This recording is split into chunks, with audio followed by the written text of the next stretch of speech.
guys! For today's video ay gusto ko lang i-share itong problema natin ngayon sa CapCut. Familiar ba kayo dito guys? Ayan, yung mga naka-pro na yan. So ayan guys, ang share ko sa inyo, susolusyonan natin yan para hindi na tayo makapagbayad dyan. Syempre, sa mga bago pa lang nagsisimula, ayan, gusto natin gumamit ng mga apps editing na wala namang time babayaran. So, dati nakakagamit tayo guys ng CapCut na walang bayad, kagaya ng pag-aalis ng background, noise background, ganyan.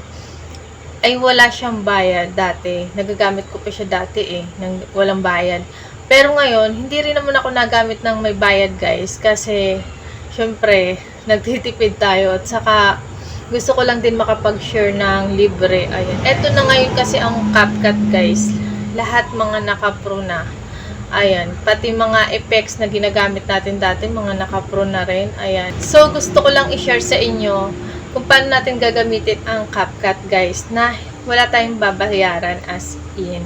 So, paano nga ba tayo bumalik sa old version ng CapCut na walang bayad? So, ayan guys. Kung interesado ka malaman, so, dyan ka lang at maupo ka lang dyan. So, libre mag-subscribe. Ayan, subscribe na kayo. Kung bago ka lang kayo dito sa channel ko or napadaan lang kayo dito sa aking channel, ayan, subscribe ka na at syempre like mo na rin at hits mo yung bell button para like yung updated kapag may mga bago akong upload kagaya nito. So, tara na guys, mag-umpisa na tayo. Let's start. 2,000 years later. Punta lang tayo sa old version ng CapCut, then new project, then piliin ang video na inyong i-edit. Ayan. So, tap nyo lang yung video guys para lumabas itong mga tools dito sa baba. Ayan. Puro naka-pro siya guys. Kung nakikita nyo, ayan. Itong background try natin. Ayan. Click lang natin yung background na naka-pro guys. So, ayan. Wait lang natin. So, ayan guys, kung nakita nyo, ayan, nawala yung background ko dyan. Then, naka-pro naman siya dun sa taas guys. Ibig sabihin, babayaran natin siya bago natin magamit yung pang-alis ng background ni CapCut. Ayan, naka-pro siya, may bayad siya guys. So, pili pa tayo dito guys. Etong noise background, naka-pro din siya guys. Malaking tulong sana to guys kasi nawawala nito ang konting ingay sa paligid kapag ginamit natin to, like yung ingay ng electric fan. So, naka-pro din naman siya guys. Hindi rin natin siya maggamit ng libre. So, back tayo. I-hold lang natin yan guys, yung new version ng CapCut. Ayan, hold lang natin siya kasi i-install natin yan Ayan, pindutin ang uninstall sa ibaba. Kailangan alisin muna natin siya guys. Ayan. Tapos punta tayo sa browser. Ayan, Chrome ang gamit ko. So, ayan guys. Then sa search bar, search lang natin ang CapCut old version. So, ayan. Then kapag okay na, search natin. Ayan guys. Then scroll down lang. Ayan. Scroll down lang tayo guys. At dito sa ibaba, ayan. Yan yung ating kukunin. Ayan, pindutin lang natin yan. Wait lang natin, mahina ang signal ko guys Then scroll down lang tayo guys. Ayan, wala dito yung kailangan natin. Pindutin natin ng show more para lumabas lahat. Ayan guys, kasi kailangan natin yung 11.8.0. Ayun guys, yung kailangan natin na version ng CapCut. So, ayan. Pindutin lang natin yan. Then, scroll down lang tayo guys. Ayan.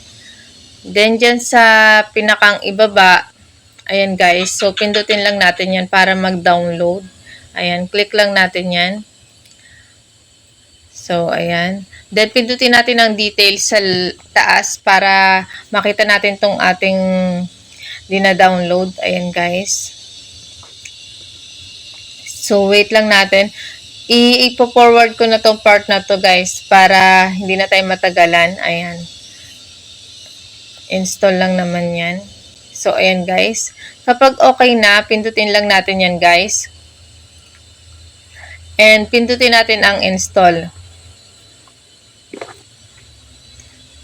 Ayan. Then wait lang. And pindutin natin guys yung install. So, ayan guys. Then pindutin ang done. Ayan. Then back tayo. Hanapin natin guys yung in-install natin. Ayan. Yan na yung old version ng CapCut guys. So, check natin. Tingnan natin guys. So, i-agree nyo lang yan guys. Ayan. So, pindutin natin ang new project. And allow nyo lang guys yan. And pipili tayo guys dito ng ating mga video. Siyempre, pili kayo ng isang video na i-edit nyo. Ayan. So, pindutin ang add. Ayan guys, pindutin ang video. Tap nyo lang yan sa ibaba. Ayan. So, kung nakita nyo, ayan, wala na yung pro dito sa pang-alis ng background. Wala na yung nakalagay na pro niya. So, ayan. Try natin gamitin. Then, check.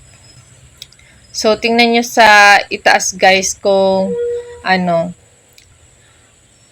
may nakalagay pang pro. Ayan. Wala na siyang nakalagay na pro guys. Diyan sa taas niya. Ibig sabihin maggamit na natin siya ng libre. So, ayan guys. Ganun lang kasimple guys.